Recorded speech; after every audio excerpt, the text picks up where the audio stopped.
মানুষের অধিকার হরণ করাকে আল্লাহ তাআলা তোমাদের জন্য হারাম সাব্যস্ত করেছেন। মানুষের জায়গা সম্পদ লুটপাট করে খাওয়া, জবরদখল করে খাওয়া, চাঁদাবাজি করে খাওয়া, সন্ত্রাস করে খাওয়া, এটা তোমাদের জন্য আল্লাহ তাআলা হারাম ঘোষণা করেছেন, কবিরা গুনাহ। এবং আল্লাহ তাআলা খুব অপছন্দ করেন তিলা ওয়া কাল, অসংলগ্ন কথাবার্তা বলা, অহেতুক এবং অনর্থক চর্চা করা, এগুলো আল্লাহ তাআলা তোমাদের পক্ষ থেকে পছন্দ করেন না, চান না। ওয়া কাসরাতাস সওয়াল, মানুষের কাছে খুব চাওয়াচাই, নিজের স্বার্থের জন্য মানুষের দ্বারস্থ হওয়াটা, আত্মসম্মান বিসর্জন দেওয়াটা, ভিক্ষাবৃত্তি করাটা আল্লাহ তাআলা খুব অপছন্দ করেন।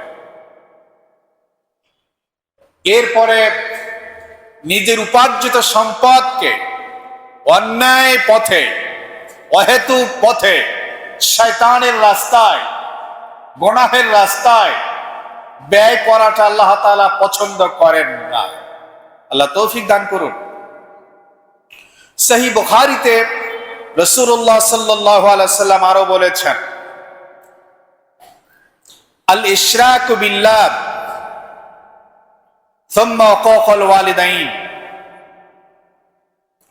আল্লাহ তোমাদের জন্য হারাম করেছেন, নিষিদ্ধ করেছেন, কোন ক্রমেই এর সুযোগ আল্লাহ তাআলা তোমাদেরকে দেন নাই যে তুমি আল্লাহর সাথে শরীক করবে আর আর মা বাবার সঙ্গে বেয়াদবি করবে, মা বাবার সঙ্গে চেঁচামেচি করবে, মা বাবার সাথে উচ্চস্বরে কথা বলবে, মা বাবাকে ঝাড়ি মেরে কথা বলবে, মা বাবাকে মারপিট করবে, মা বাবাকে গালিগালাজ করবে।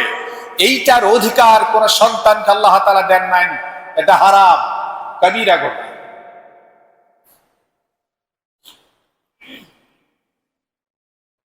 সুনানে নাসাইর মধ্যে এসেছে, রাসূলুল্লাহ সাল্লাল্লাহু আলাইহি ওয়াসাল্লাম ইরশাদ করেছেন, সালাসাতুন লা ইয়াদখুলুনাল জান্নাহ,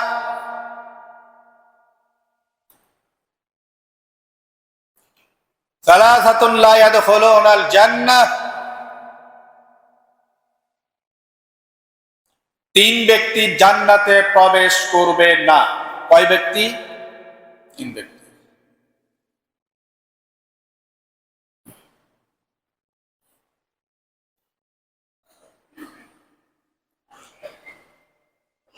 আল্লাহ তাআলা তাদের দিকে করুণার দৃষ্টি দিয়ে তাকাবেন না।